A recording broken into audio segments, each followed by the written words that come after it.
Start with action and make small promises to yourself that you don't break.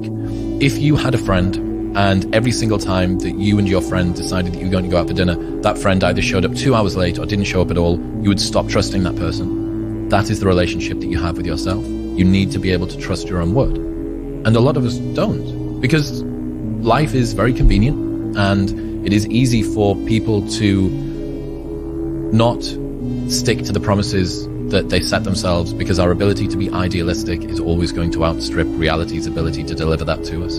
As soon as you posit an ideal, you then begin to compare yourself to that ideal. And true hell is when the person that you are meets the person that you could have been. I think a lot of the pushback that I got from the people around me, some of the people around me, was your behavior is throwing my behavior into sharp contrast.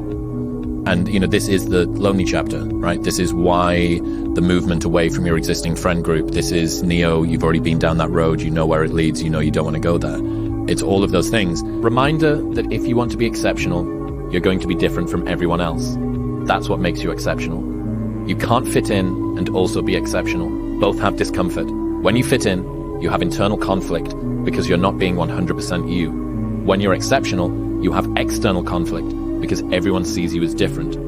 Pick one. When your friends start to say, you've changed, remember it's because they don't know how to say, you've grown. But because, at least for me, I always have such inherent uncertainty of my own opinions and such a sense that everybody else is balanced and actually knows what they're doing, that I give undue weight to the criticisms of others. Oh, maybe they are right. Maybe it is stupid for me to stop drinking. Maybe this does make me boring. Maybe it is pointless for me to do. Like, who even knows if meditation works? Sam Harris, right? Like, all of these doubts that start to creep in, and that, like we were saying before, I was riddled with fake ambitions. My ambitions were fake.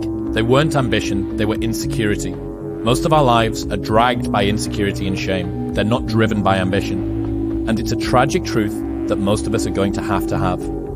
Our ambitions and our narratives fail us before we realize that they're illusions and mirages and they're false.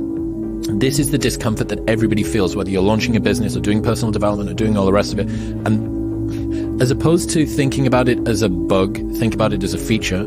And as opposed to thinking about it as something that's a personal curse that's difficult, think about it as the selection criteria that everybody has to get over.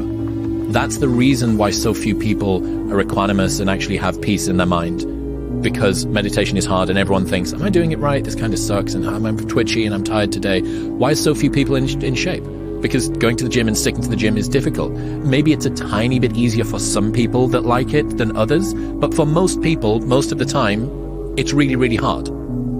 Thinking about the challenges that you need to face is just a selection criteria. The cost of doing business, right? This is just the cost of doing business, and I need to pay it. If they don't have what you want, don't listen to what they say.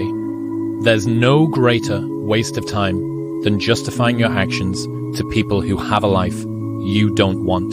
You need to do something that is worthy of being prideful about, right? What would have had to have happened in a week for you to look back on that week with pride?